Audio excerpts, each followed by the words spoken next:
In this episode of Wizards of the Tower Roleplay, Mind's Eye versus Physical Imagery. On Wizards of the Tower Roleplay.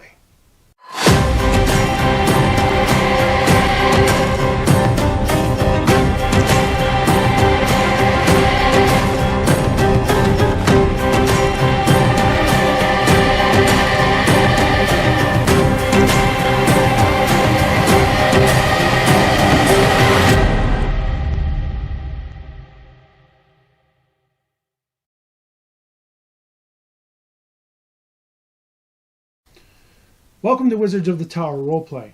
I'm Delaney. And I'm Tom. In this episode of Wizards of the Tower, we're going to be talking Mind's Eye versus Physical Imagery. When I say Mind's Eye versus Physical Imagery, what do you think about?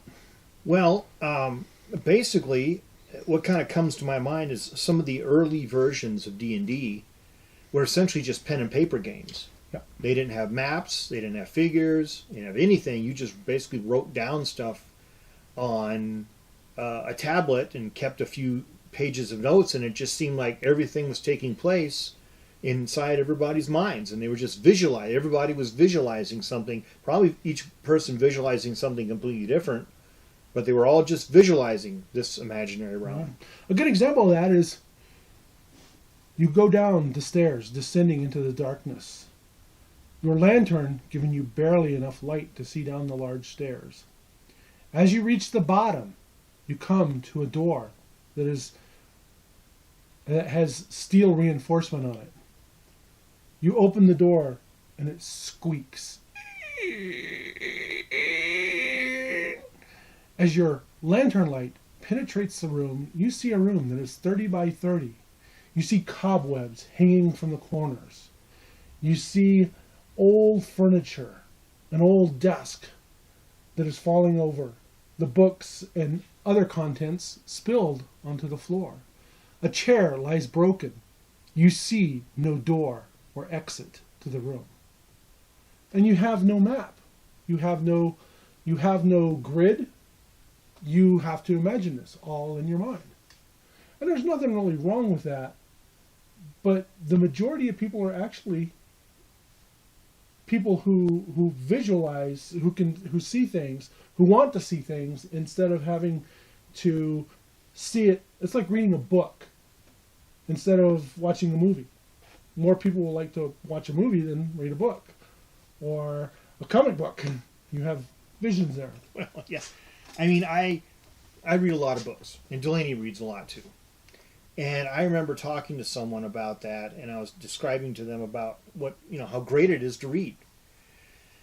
And their reply to me was essentially, I hate reading because all I see is words. And I understand that there are actually quite a few people, it's a certain percentage, but I can't really think of the percentage, who do not visualize what they're reading when they read. Or possibly even hearing. Yeah. So when I read a book, I'm creating a mind movie inside my head. When it talks about a spaceship flying around a planet, inside my head, I see a spaceship flying around a planet. Some people, when they read that, essentially they're reading a textbook, and they don't see that. And so they're waiting for those words to give them everything without creating those images inside their mind. That's what I call the mind's eye. We call this episode Mind's Eye versus Physical Imagery. So on the other end of that, the physical imagery. The physical imagery is where you actually, whether you have a gridded sheet like we've got here in front of us, yeah, that you can draw out as a dungeon master, or you can go further and have things like Dwarven Forge or 3D printed pieces, dungeon files, or Dungeons and Lasers, or some of the old WizKids things, or even things that maybe you've made or people have made for their terrain. I, as a DM, I have a big grid like this, but I also use the things like the Dwarven Forge, the Dungeons and Lasers, the old WizKids dungeon pieces that I'll put together and throw out and say, well, here's kind of what you see. Now it's up to the party if they want to go and start counting squares on how big the room is, but I'll throw it out and say, here's what you've got. Now I take it one step further than that is I actually use some other programs. Now we don't have on our table, our gaming table, we don't have a TV inlaid with maps, and there are people who do, and it's pretty cool. But I've turned to some other imagery for my players using an app called Tailspire and Dungeon Alchemist, which are two relatively new programs, and there's other ones coming out. There's Constructo, there's Mintier, which just got out of a Kickstarter, which I actually backed for the purposes of I like to show my players what they're seeing, and I like to give them an imagery instead of just throwing it here, drawing it out on a grid and mapping it out. I like to give my players imagery, and that includes the monsters that they fight, and even some of the terrain that they may have, dungeon walls that we may have, or castle towers. I try to do as much as I can within our games to give that imagery. And when I've talked to a lot of people about our games who game, they're like, wow, that is so cool. I've never had anything like that. Our groups don't ever do that. So it gives people a more of an imagery of where and what things are happening and what they actually can see. And whether they want to map it out or not, that is totally up to them. Now, you can see here, and these are like 3 levels of a tower, staircases. Might be able to see it all.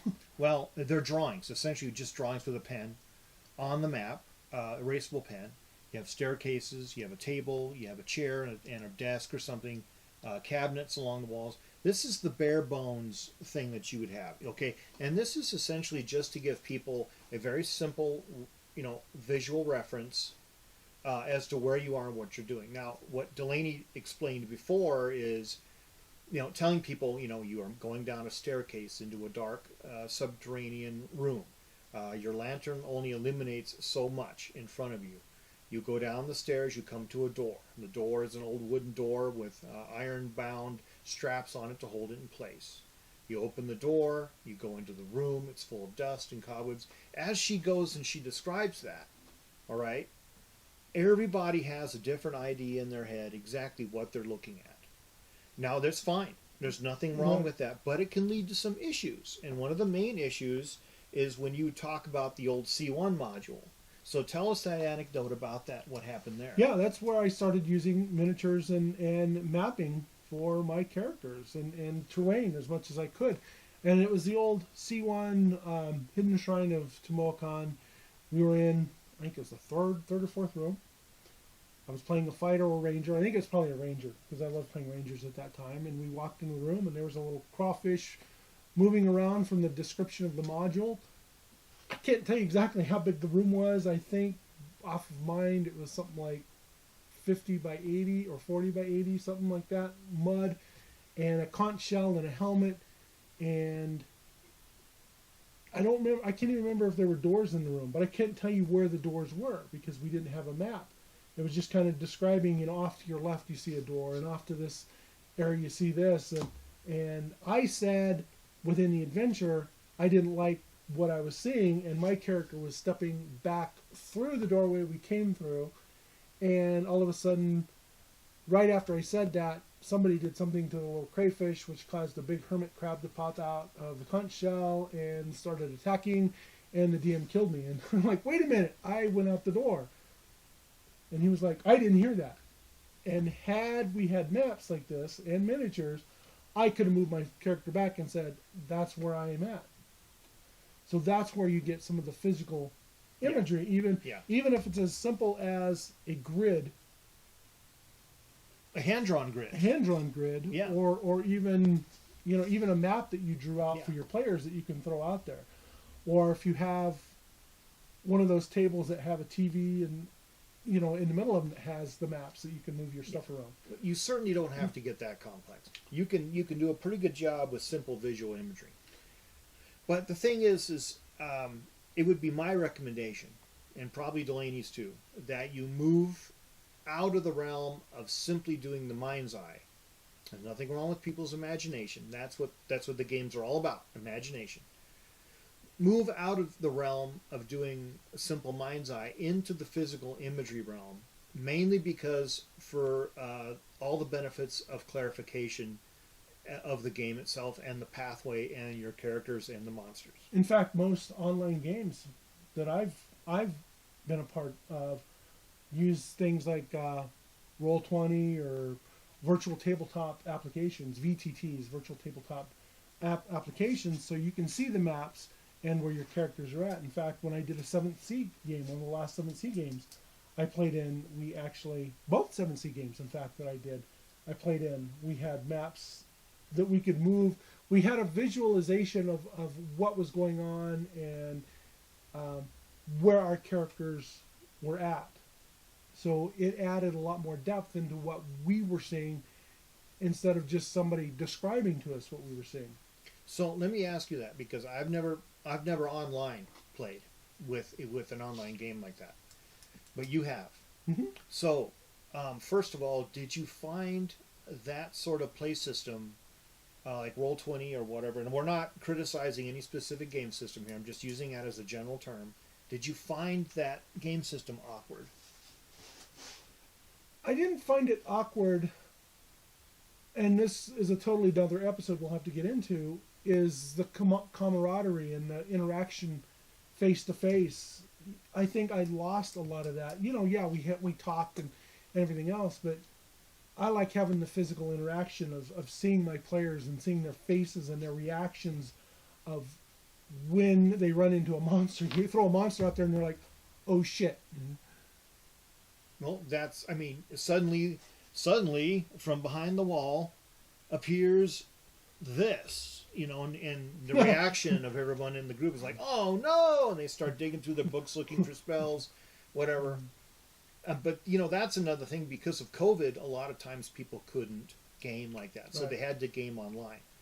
Now, I've watched when DMs have their maps and they move characters around the maps, and it looked really cool sometimes. Well, watching Unleash the Archers in their game. In their game, yeah, they have the map, you know, that kind of setup where they move their characters in and out of the room. Obviously, you know, that kind of a visual reference and that kind of physical imagery works pretty good. I've never played it, so what I was asking you is, did you find that kind of clunky and awkward as you were playing? I didn't find it that clunky and awkward, but I certainly don't enjoy it as much as the face-to-face. Okay. The actual meeting of my players and having them there. Okay. Would I say no to an online game? No. You know, I would definitely do it. My only downside of an online game is I don't like having to pay to play a game.